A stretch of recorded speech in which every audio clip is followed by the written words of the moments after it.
Hello, जय Hind everyone. कैसे हैं आप लोग? तो इतने दिनों से लेक्चर नहीं आ पा रहे थे, इसको कुछ टेक्निकल इशू थे, तो आज से हम दोबारा पुनः स्टार्ट कर रहे हैं इसको। तो टॉपिक आप देख सकते हो पढ़ा है कूलॉम्स लॉ। तो आज हम इस लेक्चर में स्टार्ट करने वाले हैं कूलॉम्स लॉ, जो कि एक बहुत ही इम्पोर्टेंट चैप्टर इसलिए माना जाता है क्योंकि आपका जो न्यूमेरिकल सेक्शन होगा वो यहीं से स्टार्ट होगा। जितना भी न्यूमेरिकल पार्ट है वो इसी चैप्टर से स्टार्ट होता है, इस टॉपिक से। ठीक है, तो कूलॉम्स लॉ से पहले थोड़ा सा तो हम समझ लेते हैं कि ये है क्या मामला, कूलॉम क्या है, मैटर है। तो सबसे पहला तो मैं थोड़ा सा समझाना चाहूँगा। फर्स्ट ईयर में आपने पढ़ा होगा गुरुत्वाकर्षण का नियम, जो कि न्यूटन सर ने दिया था।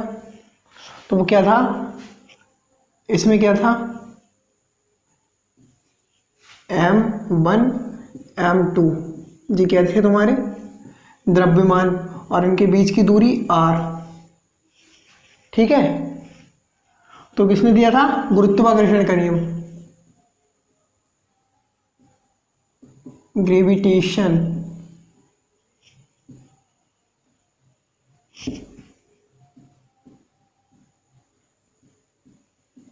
जी किसने दिया था, न्यूटन सर ने। ठीक है, तो इसमें क्या था, जो आपका बल था F समानुपाती m1 into m2 upon r²। यही तो था कि किन्हीं दो द्रव्यमानों के बीच लगने वाला बल उसके बीच के दूरी के वर्ग के व्युत्क्रमानुपाती होता है। ठीक है, ये तो पढ़ा था। ठीक, और इसको जब चिन्ह को हटाते हैं समानुपाती का तो यहाँ पर इक्वल टू का साइन आता है, और इसके साथ हमको कोई एक समानुपाती नियतांक लगाना पड़ेगा, जो यहाँ पर आ गया g, m1 m2 upon r²। ठीक हो गया, ये तो पढ़ चुके हो ना फर्स्ट ईयर में, शायद से कुछ लोग ने नहीं पढ़ा होगा। तो यहां पर जी है सार्वत्रिक गुरुत्वाकर्षण।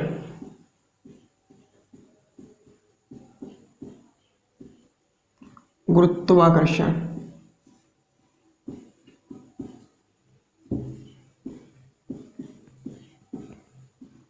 ठीक जी, आपका यूनिवर्सल है, सब हर जगह लगेगा।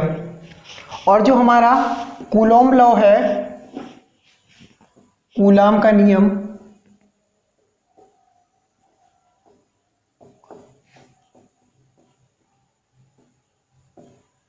आज का टॉपिक ही हमारा इससे रिलेटेड है। और तो कूलॉम्स लॉ पे अगर हम जाते हैं तो कूलॉम्स लॉ जो हमारा होता है वो आवेश पर लगता है।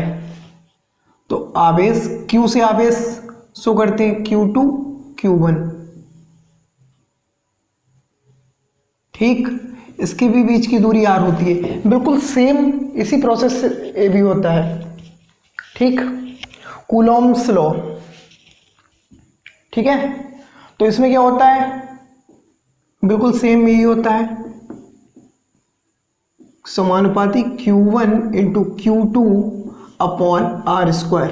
ठीक है, अगर समानुपाती का चिन्ह हटेगा तो कुछ ना कुछ सिंबल आएगा। तो सिंबल क्या आता है हमारे पास, k, Q1 into Q2 upon r²। ठीक, ये आ गया हमारे पास फार्मूला। अब ये आपका k यहाँ पर क्या है, k क्या है, समानुपाती नियतांक।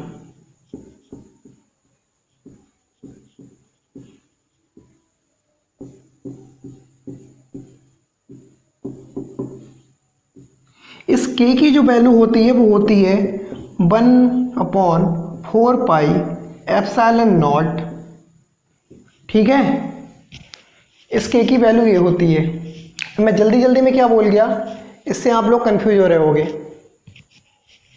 ठीक है, तो इस पूरे चैप्टर में, मतलब इस लेक्चर में हम जो डिस्कस करेंगे वो हमारा टॉपिक होगा के। ठीक, इस के बारे में हम पूरे इस चैप्टर में डिस्कस करेंगे। ठीक है, तो के क्या है, ये निर्भरता सबसे पहले इसकी देखेंगे, के की निर्भरता।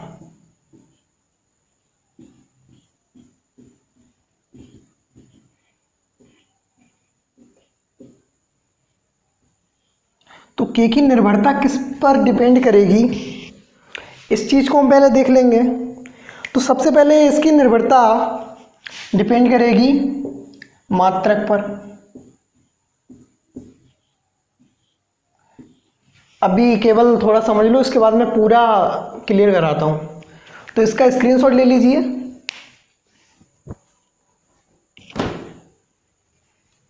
ठीक है, आगे चलते हैं।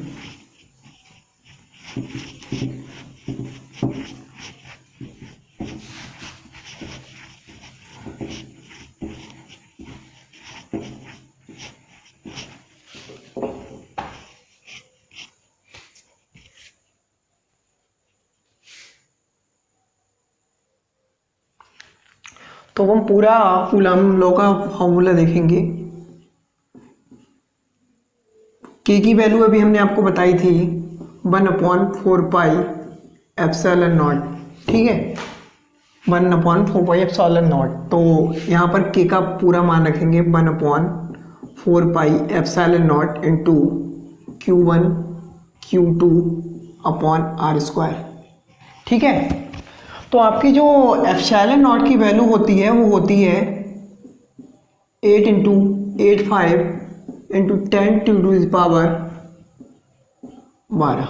ठीक है, ये आपकी वैल्यू होती है। तो इससे हम पूरा इसका मान निकालेंगे 1/4 पाई एप्सिलॉन नॉट का। तो 1/4 पाई की वैल्यू जो होती है 3.14 होती है, और इंटू एप्सिलॉन नॉट की वैल्यू इसमें रखेंगे।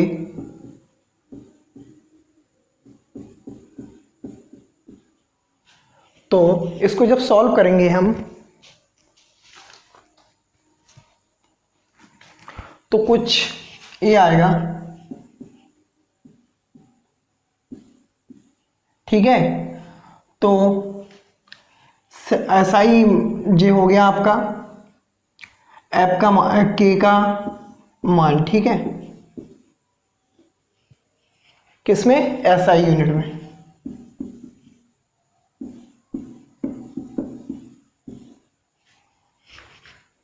तो अब हमने जब एसआई यूनिट देखा है, तो साथ ही साथ हम सीजीएस यूनिट भी देख लेते हैं। सीजीएस, ठीक है।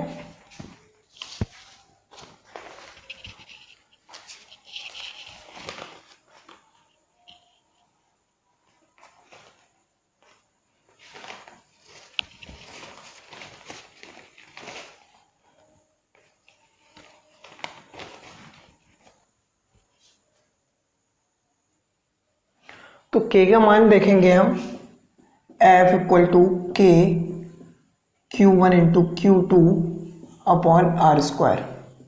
ठीक है, तो जब के को हम इस तरफ ले जाएंगे तो क्या ये हो जाएगा, F R square upon Q1 into Q2। ठीक है, यही आएगा। तो अगर हम यहाँ पर इसकी देखें तो क्या होगा, ये बल, और बल का एसआई यूनिट में मात्रक क्या होता है, न्यूटन। ठीक है, आर बीच की दूरी है ना, बीच की दूरी है, और दूरी का क्या होता है, मीटर। ठीक, अपॉन, तो अपॉन कूलाम एक और इंटू कूलाम एक, और एक कूलाम हो जाएगा। तो इसकी अगर मात्रक देखें तो क्या हो जाएगा, न्यूटन मीटर स्क्वायर प्रति कूलाम स्क्वायर। ठीक, हो गया मात्रक। तो एसआई यूनिट में इसका मात्रक हो गया। ठीक, अब हम देखेंगे सीजीएस। सीजीएस, ठीक, अगर CGS में बात करें हम इसकी, तो k का मान तो आपको हम बता चुके हैं ना, 9 गुणा 10 की पावर 9, ठीक है, इतना बता चुके हैं हम।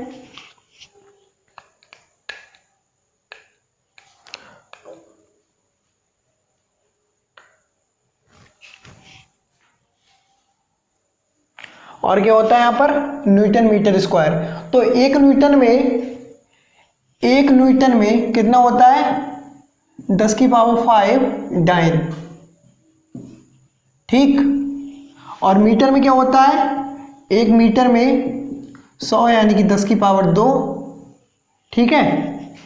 तो अगर यहाँ पर हम न्यूटन की वैल्यू रखें तो कितना हो जाएगा, 10 की पावर 5, ठीक।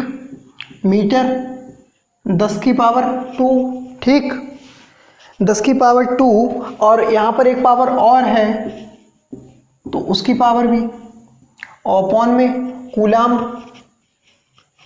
ठीक। कूलाम क्या होता है, 3 गुणा 10 की पावर 9, पढ़ा है वो तो याद होगा कुछ, ठीक। तो इसको जब हम सॉल्व करेंगे तो पहले एक बार चाहे पूरा लिख लो, 9 गुणा 10 की पावर 9 गुणा 10 की पावर 5 गुणा 10 की पावर 4 हो जाएगी, जो 9 हो जाएगा, और गुणा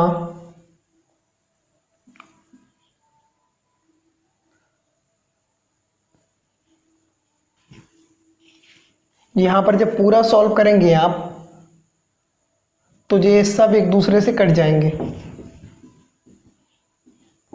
ये सब एक दूसरे से जब कट जाएंगे तब आंसर आएगा आपका k बराबर 1,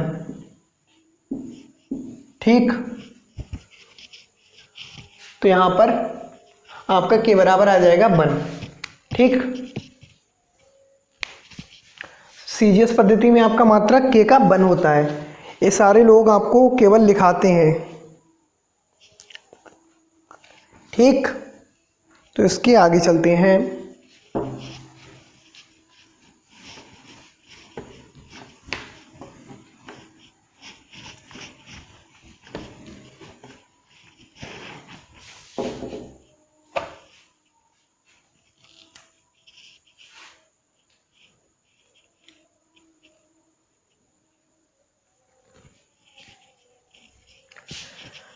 तो के की आपको वैल्यू तो मैंने बता दी, SI यूनिट क्या होगी, SI यूनिट क्या होगी, newton metre square upon coulomb square, ठीक। तो इसके बाद इस लेक्चर में इतना ही, और बाकी आपको नोट्स इसके नीचे डिस्क्रिप्शन में मिल जाएंगे, तो उससे आप कॉपी कर लीजिए, और बाकी समझा तो चुके हैं हम, ठीक है। बाकी इस लेक्चर में इतना ही, तब तक मिलते हैं अगले लेक्चर में।